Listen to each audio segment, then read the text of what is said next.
క్షణక్షణం పోరాటం ఖనక్షణం ప్రజాపక్షం జనసైనిక్ న్యూస్ కి స్వాగతం. ముందుగా headlines. Andhra Pradesh mineral development corporation కార్యాలయాలను సీజ్ చేసిన పోలీసులు. వైసీపీ హయాంలో భారీ లక్షల కోట్ల అవినీతి జరిగిందని ఆరోపణలు. గనుల శాఖలో అన్ని తానై మాజీ మంత్రి పెద్దిరెడ్డి రామచంద్రారెడ్డి అండ్ కంపెనీ చక్రం. ఏపీ ఎండీసీ కుంభకోణం ఎవరెవరి మెడకు చుట్టుకోనుంది.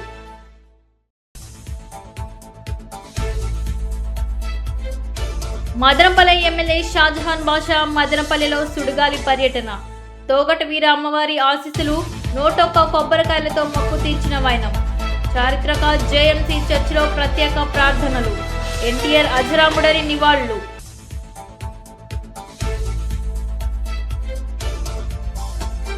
వైసీపీ ప్రభుత్వ అక్రమాలపై ఉక్కుపాదం మోపుతాం. పరిశ్రమల కోసం రైతుల దగ్గర సేకరించిన భూమిని ఆక్రమిస్తారా? పీలేరు నియోజకవర్గ పరిధిలో వైసీపీ నాయకులు చేసిన అక్రమాలను సహకరించిన అధికారుల్ని వదిలిపెట్టను. తప్పు చేసినోడిపై ఎంక్వైరీ వేపిస్తా. ఏ ఒక్కడిని వదలను, జాగ్రత్త. నియోజకవర్గంలో నన్ను ఎమ్మెల్యేగా గెలిపించిన ప్రతి ఒక్కరికి పేరు పేరున ధన్యవాదాలు. సంచలన వ్యాఖ్యలు చేసిన టీడీపీ జాతీయ నేత ఎమ్మెల్యే నల్లారి కిషోర్ కుమార్ రెడ్డి. ఇక డీటెయిల్స్ చూస్తే రామోజీ గ్రూప్ సంస్థల అధినేత రామోజీరావు అంత్యక్రియలు పూర్తయ్యాయి. రామోజీ ఫిలిం సిటీలోని ఆయన నివాసం నుంచి అంతిమయాత్ర కొనసాగింది. పోలీసుల గౌరవ వందనం అనంతరం అంతిమయాత్ర నిర్వహించారు. టీడీపీ అధినేత నారా చంద్రబాబు నాయుడు రామోజీ పాడి మోశారు. అంతిమయాత్రకు వివిధ రాష్ట్రాల నుంచి ప్రముఖులు, అభిమానులు వచ్చారు. తెలంగాణ ప్రభుత్వ అధికారిక లాంఛనాలతో రామోజీరావు అంతిమ సంస్కారాలు నిర్వహించింది. రామోజీ ఫిలిం సిటీలోని స్మృతి వనంలో అంతిమ సంస్కారాలు జరిగాయి. కడసారి చూపు కోసం రామోజీ అభిమానులు భారీగా తరలి వచ్చారు. రామోజీరావు అంతిమయాత్ర ముగిసింది. అంతిమ సంస్కారాలు వీక్షించేందుకు స్మృతివనంలో ఎల్ఈడి తెరలు ఏర్పాటు చేశారు. అక్షర యోధుడికి కడసారి వీడ్కోలు పలికేందుకు ప్రముఖులు, రాజకీయ నాయకులు, ఈనాడు సంస్థల ఉద్యోగులు భారీగా హాజరయ్యారు. టీడీపీ అధినేత, ఆంధ్రప్రదేశ్కు కాబోయే ముఖ్యమంత్రి నారా చంద్రబాబు నాయుడు రామోజీకి పాడెమోసి కడసారి వీడ్కోలు పలికారు. కేంద్ర కేబినెట్ లో 2 టీడీపీ ఎంపీలకు మంత్రి పదవులు ఖరారయ్యాయి. శ్రీకాకుళం ఎంపీ రామ్మోహన్ నాయుడుతో పాటు గుంటూరు ఎంపీ పెమ్మసాని చంద్రశేఖర్ కు మంత్రి పదవులు ఖరారైనట్లు తెలుస్తోంది. వారిరువురు ఈ రోజు సాయంత్రం నరేంద్ర మోడీతో పాటు ప్రమాణ స్వీకారం చేయనున్నారు. ఈ మేరకు 2 ఎంపీలకు టీడీపీ అధినేత చంద్రబాబు నాయుడు ఫోన్ చేశారు. వారిద్దరికీ శుభాకాంక్షలు తెలిపారు. శ్రీకాకుళం ఎంపీ రామ్మోహన్ నాయుడుకు కేబినెట్ హోదా ఇవ్వనున్నట్లు తెలుస్తోంది. తొలిసారి గెలిచిన గుంటూరు ఎంపీ పెమ్మసానికి సహాయ మంత్రి పదవి దక్కే అవకాశం ఉంది. ప్రస్తుతానికి ఈ ఇద్దరికి మంత్రి పదవులు దక్కినట్లు సమాచారం. రామ్మోహన్ నాయుడు టీడీపీ ఎంపీలలో సీనియర్ గా కొనసాగుతున్నారు. ఆయన వరుసగా హ్యాట్రిక్ విజయం నమోదు చేశారు. వరుసగా 3వ ప్రధానిగా ప్రమాణం చేయడానికి మోడీ రెడీ అయ్యారు. ఇప్పటికే ఆయన 10 ఏళ్లు ప్రధానిగా బాధ్యతలు నిర్వర్తించారు.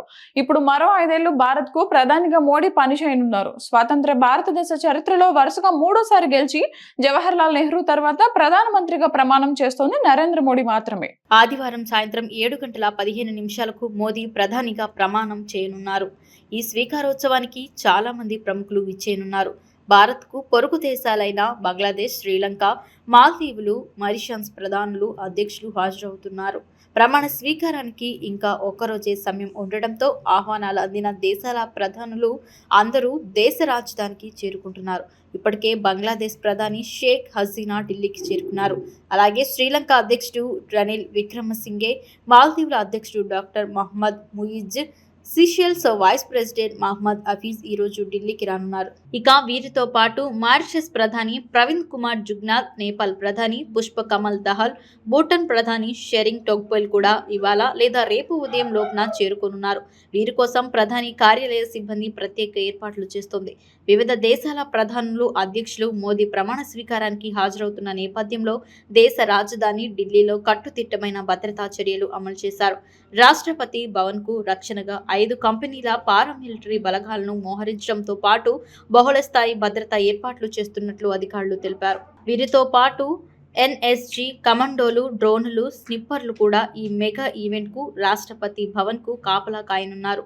కర్తవ్య పదం పోలీస్ స్టేషన్లో సీసీ కెమెరాల ద్వారా ఆయా ప్రాంతాలను నిశ్చితంగా పర్యవేక్షిస్తూ అధిక స్థాయిలో నిఘా ఉండేలా ఏర్పాట్లు చేశారు. దాంతోపాటు ప్రతి దేశ అధినేతకు సంబంధించిన ప్రోటోకాల్ అవసరాలకు అనుగుణంగా భద్రతా ఏర్పాట్లు చేశారు. ప్రముఖులు బస చేసే హోటల్లో కూడా భద్రతను కట్టుదిట్టం చేశారు. తెలుగు జాతి గర్వించదగిన వ్యక్తి నందమూరి తారక రామారావు. రాష్ట్రంలో వైసీపీ తుడిచిపెట్టుకుపోయి ఘన విజయం సాధించిన నారా చంద్రబాబు నాయుడు ఈ విజయం చారిత్రాత్మకం అన్న ఎమ్మెల్యే షాజహాన్ బాషా. ఎన్టీఆర్ సర్కిల్ వద్ద నందమూరి తారక రామారావు విగ్రహానికి పాలాభిషేకం చేసిన ఎమ్మెల్యే షాజహాన్ బాషా, టీడీపీ నాయకులు, కార్యకర్తలు. వైసీపీ ప్రభుత్వ అక్రమాలపై ఉక్కుపాదం మోపుతా. పరిశ్రమల కోసం రైతుల దగ్గర సేకరించిన భూమిని ఆక్రమిస్తారు. పీలేరు నియోజకవర్గ పరిధిలో వైసీపీ నాయకులు చేసిన అక్రమాలను సహకరించిన అధికారుల్ని వదిలిపెట్టను. ఎవడబ్బ సొమ్మును దోచుకుంటున్నారు, తప్పు చేసినోడిపై ఎంక్వైరీ వేపిస్తా, ఏ ఒక్కడిని వదలను, జాగ్రత్త. నియోజకవర్గంలో నన్ను ఎమ్మెల్యేగా గెలిపించిన ప్రతి ఒక్కరికి పేరు పేరున ధన్యవాదాలు.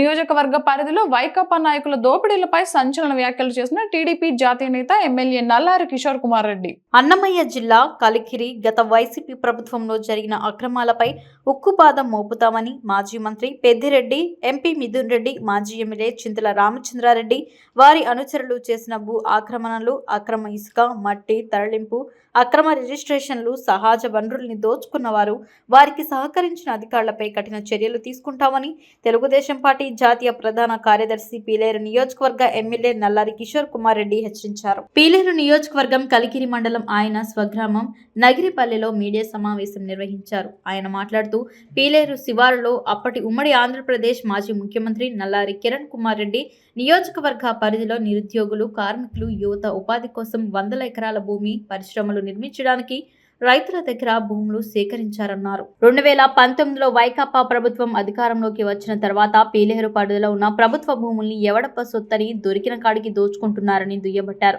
సంబంధిత అధికారులతో ఎంక్వైరీ వేపిస్తా, అందరికీ లాగుతా. నియోజకవర్గ పరిధిలో ప్రభుత్వ భూమి ఒక్క జాన కూడా వదలకుండా నూతనంగా ఏర్పడబోయే టీడీపీ ప్రభుత్వ అధీనంలో పెట్టి పేదలకు, ప్రభుత్వ అవసరాలకు ఉపయోగపడేలా చేస్తానని పెద్ద ఎత్తున ప్రతిపక్ష పార్టీ నాయకులపై విమర్శలు గుప్పించారు. ఈ నెల 12న తెలుగుదేశం పార్టీ అధినేత నారా చంద్రబాబు నాయుడు ప్రమాణ స్వీకారం తర్వాత పీలేరు నియోజకవర్గ పరిధిలో జరిగిన అక్రమాల్ని వెలికితీసి అందరిపై గట్టి చర్యలు తీసుకుంటామని మీడియాకు వివరించారు. పీలేరు నియోజకవర్గంలో టీడీపీ, బీజేపీ, జనసేన నాయకులు, కార్యకర్తలు, నల్లారి అభిమానులు, మహిళలు, అనుబంధ సంఘాలు ఎన్నికల్లో సహకరించి ఓట్లు వేసి నియోజకవర్గంలో గెలిపించిన ప్రతి ఒక్కరికి పేరు పేరున ధన్యవాదాలు తెలిపారు. మీకు, మీ కుటుంబ సభ్యులకు అండగా ఉంటా, ప్రతి ఒక్కరి సమస్యకు పరిష్కార మార్గం చూపుతానని కృతజ్ఞతలు తెలియజేశారు. బయట మండలాల ప్రజలందరికీ కూడా, బయట మండలాలకు 10 లక్షలకు ఒక ప్లాట్ అమ్మేయటం జరిగింది. వైసీపీ నాయకులందరూ కూడా ప్రజలకు పట్టాలు ఇచ్చేది, ఇండ్లు కట్టేదానికి మేము వ్యతిరేకం కాదు, కానీ అమ్ముకోకూడదు. ఇక్కడ ఉండే వైసీపీ నాయకులు కానీ, ఎమ్మెల్యేకి సంబంధించిన మనుషులు కానీ, ఎంపీకి సంబంధించిన మనుషులు కానీ ప్లాట్లు తూకం వేసి సంతలో అమ్మేశారు. ఇవన్నీ కూడా ప్లాట్లంతా కూడా ఈరోజు ప్రజలు దిమ్మ తిరిగే తీర్పు ఇచ్చినారు. పీలేరు కాన్స్టిట్యున్సీ ప్రజలు వీళ్ళు చేసిన పనులు ఇంత అంత కాదు. ఈరోజు సబ్ కలెక్టర్ రిపోర్ట్ ఉంది. ఆ రోజు ఎన్ని ఎకరాలు భూ ఆక్రమణ అయింది, వాటికి ఆమె భూ ఆక్రమణ అయింది, తప్పు చేసిందని రిపోర్ట్ ఇచ్చిన తర్వాత వాటికి కూడా మళ్ళీ ఎన్ఓసి ఇచ్చినారు. నో ఆబ్జెక్షన్ సర్టిఫికెట్లు వీళ్ళు ఆఫీసర్ల పైన ప్రెషర్ పెట్టి, అప్పుడు ఉండే కలెక్టర్ పైన వాళ్ళపైన ప్రెషర్ పెట్టి ఈరోజు ఆ పర్మిషన్లు ఇచ్చినారు. అవి కూడా రివ్యూ చేస్తామని. ఈరోజు పాత ఆఫీసర్లు ఎవరైతే తప్పు చేసినా వాళ్ళు కూడా వదిలిపెడితే ప్రశ్నే లేదు. ఈరోజు ఏదైతే భూ ఆక్రమణ జరిగిందో ఇంచుతో సహా చెరువులు, గుట్టలు, కుంటలు ఏవీ లేవు పీలేరులో. ఒకప్పుడు కడప రోడ్డు కావచ్చు, తిరుపతి రోడ్డు కావచ్చు, చిత్తూరు రోడ్డు కావచ్చు, కలిగిరి రోడ్డు కావచ్చు, గుట్టలు ఉండే, ఏమి లేవు. తర్వాత ఎన్హెచ్ సంబంధించిన రోడ్డు పేరుతో విధ్వంసం చేశారు. ఎన్హెచ్కి సంబంధించిన ఆఫీసర్లు ఎవరైతే ప్రైవేట్ కంపెనీకి ఎవరికో వచ్చింది రోడ్డు, వాళ్ళు చెరువుల్లో మట్టి ఎత్తేయటము, గుట్టలు సదరం చేసేయటము, వీళ్ళకి ఎమ్మెల్యేకి, ఎంపీకి, వాళ్ళకు ఉండే చెంచాలకు డబ్బులు ఇచ్చి, లక్షల రూపాయల డబ్బులు ఇచ్చి నేచర్ను, ప్రకృతిని అంతా విధ్వంసం చేశారు. ఎన్హెచ్కి సంబంధించిన రోడ్డు పేరుతో అవి కూడా రివ్యూ చేస్తాం ఖచ్చితంగా. సరే, ఎన్ని క్యూబిక్ మీటర్లు మట్టి ఏ చెరువులు ఎత్తమన్నారు, ఏ గుట్టను కొట్టమన్నారు, వాళ్ళకి ఏ అధికారం ఉంది చెప్పండి? ప్రకృతిని మనము నాశనం చేసి రోడ్డు పేరుతో రోడ్డు వేయాల అని పద్ధతి ఉంది. ఎక్కడి నుంచి మట్టి తోలాలా, ఎంత దూరం నుంచి తోలాలా అనేది వాళ్ళకి డబ్బులు వస్తాయి. మట్టి తోలిన దానికి కూడా ఎవరి దగ్గర పర్మిషన్ తీసుకున్నారు? ఇరిగేషన్ చెరువులు తీయాలంటే ఇరిగేషన్ డిపార్ట్మెంట్, గుట్టలు తీయాలంటే రెవెన్యూ డిపార్ట్మెంట్ దగ్గర పర్మిషన్లు తీసుకున్నారా లేదా అన్ని కూడా రివ్యూ చేస్తాం. ఆంధ్రప్రదేశ్ మినరల్ డెవలప్మెంట్ కార్పొరేషన్ కార్యాలయాలను సీజ్ చేసిన పోలీసులు. వైసీపీ హయాంలో భారీ లక్షల కోట్ల అవినీతి జరిగిందనే ఆరోపణలు, ఆఫీస్ సమాచారం తస్కరణకు గురికాకుండా పోలీసులు కట్టుదిట్టమైన భద్రత. గనుల శాఖలో అన్ని తానే మాజీ మంత్రి పెద్దిరెడ్డి రామచంద్రారెడ్డి అండ్ కంపెనీ చక్రం తిప్పారని, ఇప్పుడు కొత్త ప్రభుత్వం ఆ అవినీతి భారతం పడుతుందంటూ ప్రచారం. ఏపీఎండిసి అంటే Andhra Pradesh mineral development corporation, Andhra Pradesh రాష్ట్ర ఖనిజాభివృద్ధి సంస్థ. వైసీపీ హయాంలో గనుల శాఖ ప్రభుత్వానికి అత్యధిక ఆదాయం సమకూర్చింది. ఆ శాఖ మంత్రిగా పనిచేసిన పెద్దిరెడ్డి రామచంద్రారెడ్డి సమర్థవంతమైన పనితీరుతోనే ఇదంతా సాధ్యమని అధికార వర్గాలు చెబుతుండేవి. అయితే ఇప్పుడు ప్రభుత్వం మారింది. కొత్త సీఎం చంద్రబాబు నాయుడు ఈ నెల 12న పరిపాలనా పగ్గాలు చేపడుతున్నారు. ఆయనకు వైసీపీ మాజీ గనుల మంత్రి పెద్దిరెడ్డి రామచంద్రారెడ్డికి అగర్భ శత్రుత్వం ఉందని కాదు వారిద్దరిది శ్రీకృష్ణ మిథున బంధమని కొన్ని రాజకీయ వర్గాలు కామెంట్ చేస్తుంటాయి. ఏదేమైనా కొత్త ప్రభుత్వం పాత ప్రభుత్వం బాటే పట్టింది. గత పాలనలో జరిగిన అవినీతిని తవ్వి తీయాలని కంకణం కట్టుకుంది.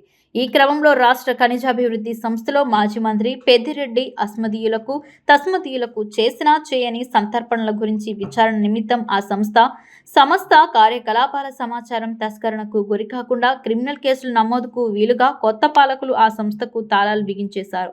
అర్ధరాత్రి గనుల శాఖ ఏపీఎండిసి కార్యాలయాలను పోలీసులు సీజ్ చేశారు. గనుల శాఖ డైరెక్టర్గా ఎండిసి ఎండిగా యువరాజ్ బాధ్యతలు స్వీకరించారు. ఇప్పటిదాకా గనుల శాఖ డైరెక్టర్గా ఆంధ్రప్రదేశ్ ఖనిజాభివృద్ధి సంస్థ వైస్ చైర్మన్, మేనేజింగ్ డైరెక్టర్గా అన్ని పదవులు నిర్వహిస్తున్న వెంకటరెడ్డిపై శుక్రవారం రాత్రి ప్రభుత్వం బదిలీ వేటు వేసింది. అలా ఆయన బదిలీ అయిన వెంటనే పోలీసులు అప్రమత్తమయ్యారు. అర్ధరాత్రి ఎన్టీఆర్ జిల్లా ఇబ్రహీంపట్నంలోని గనుల శాఖ కార్యాలయం, తాడిగడప సమీపంలోని రాష్ట్ర ఖనిజాభివృద్ధి సంస్థ కార్యాలయాలను ప్రభుత్వం తమ అధీనంలోకి తీసుకుని సీజ్ చేసింది. కార్యాలయంలోని అన్ని విభాగాలను పోలీసులు సోదాలు చేసి పూర్తిగా తమ స్వాధీనంలోకి తీసుకున్నారు. కీలకమైన ఫైళ్లు, హార్డ్ డిస్కులు, ఇతర సమాచారం బయటకు వెళ్లకుండా ఉండేందుకు ప్రభుత్వం ఈ నిర్ణయం తీసుకున్నట్లు సమాచారం. ప్రభుత్వం ఈ విషయంలో ఓ నిర్ణయం తీసుకునే వరకు ఆఫీస్ మూసే ఉంటుందని ఉన్నతాధికార వర్గాలు తెలిపాయి. కాగా గనుల శాఖ ఆధ్వర్యంలో ఇష్టానుసారంగా బీచ్ శాండ్, బైరటీస్, ఇసుక, బొగ్గు, ఇతర ఖనిజాల వేలం, టెండర్లు, అమ్మకాలు జరిగాయని ఆరోపణలు ఉన్నాయి. తద్వారా వేల కోట్ల అవినీతి జరిగిందనే విమర్శలున్నాయి. వైసీపీ ముఖ్యులకు వెంకటరెడ్డి భారీ లబ్ధి చేకూర్చారనే ఆరోపణలు ఉన్నాయి. మరోవైపు గనుల శాఖ డైరెక్టర్గా ఎండిసి ఎండిగా యువరాజ్ శనివారం బాధ్యతలు స్వీకరించారు. ఏపీఐఐసి భవనంలోని తన కార్యాలయంలో గనుల శాఖ అధికారుల సమక్షంలో ఆయన ఛార్జ్ తీసుకున్నారు. అనంతరం గనుల శాఖ కార్యకలాపాలు చేపట్టిన ప్రాజెక్టులు, కీలక అంశాలపై 2 గంటల పాటు సమీక్ష చేశారు. తొగట వీరక్షత్రియ సంఘం ఆధ్వర్యంలో ఆదివారం మదనపల్లి పట్టణం నీరుగట్టువారి పల్లిలో వెలిసిన చౌడేశ్వరి దేవి ఆలయంలో అమ్మవారికి తొగట వీరక్షత్రియ సంఘం ఆధ్వర్యంలో 108 కొబ్బరికాయలు కొట్టి ఎమ్మెల్యే షాజహాన్ బాషా మొక్కును చెల్లించుకున్నారు. ఆంధ్రప్రదేశ్ ముఖ్యమంత్రిగా చంద్రబాబు నాయుడు, మదనపల్లి ఎమ్మెల్యేగా షాజహాన్ బాషా గెలిస్తే అమ్మవారికి 108 కొబ్బరికాయలు కొట్టి మొక్కు చెల్లించుకుంటామని మొక్కుకోవడంతో ఆంధ్రప్రదేశ్లో తెలుగుదేశం పార్టీ ఘన విజయం సాధించడంతో పాటు మదనపల్లి ఎమ్మెల్యేగా షాజహాన్ బాషా ఘన విజయం సాధించడంతో ఆలయం వద్ద 108 కొబ్బరికాయలు కొట్టి తమ మొక్కును చెల్లించుకున్నారు. ఈ సందర్భంగా షాజహాన్ బాషా మాట్లాడుతూ ఆలయ కమిటీ కోసం 1 ఎకరం భూమిని అనాథ శరణాలయం నిర్మాణం కోసం ఇప్పించేందుకు హామీ ఇచ్చారు.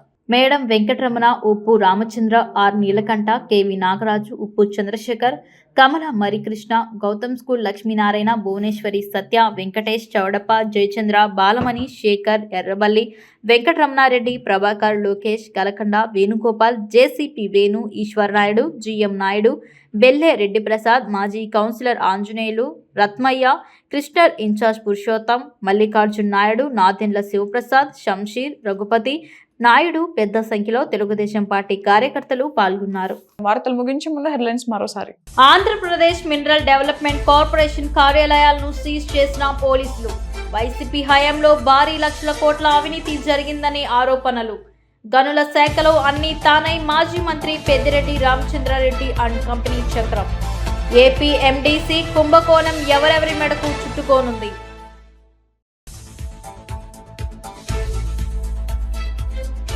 మదనపల్లి ఎమ్మెల్యే షాజహాన్ బాషా మదనపల్లిలో సుడిగాలి పర్యటన. తోగట వీర అమ్మవారి ఆశీస్సులు, 101 కొబ్బరికాయలతో మొక్కు తీర్చిన వైనం. చారిత్రక జేఎంసీ చర్చిలో ప్రత్యేక ప్రార్థనలు. ఎన్టీఆర్ అజరాముడరి నివాళులు.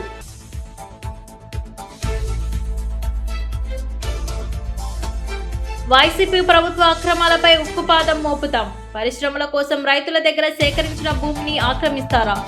పీలేరు నియోజకవర్గ పరిధిలో వైసీపీ నాయకులు చేసిన అక్రమాలను సహకరించిన అధికారుల్ని వదిలిపెట్టను. తప్పు చేసినోడిపై ఎంక్వైరీ వేపిస్తా. ఏ ఒక్కడిని వదలను, జాగ్రత్త. నియోజకవర్గంలో నన్ను ఎమ్మెల్యేగా గెలిపించిన ప్రతి ఒక్కరికి పేరు పేరున ధన్యవాదాలు. సంచలన వ్యాఖ్యలు చేసిన టీడీపీ జాతీయ నేత ఎమ్మెల్యే నల్లారి కిషోర్ కుమార్ రెడ్డి. క్షణక్షణం పోరాటం, ఘనక్షణం ప్రజాపక్షం. జనసైనిక్ న్యూస్ ఇంతటితో సమాప్తం. తిరిగి రేపటి బులెటిన్ లో మళ్ళీ కలుద్దాం. అంతవరకు సెలవు. నమస్కారం.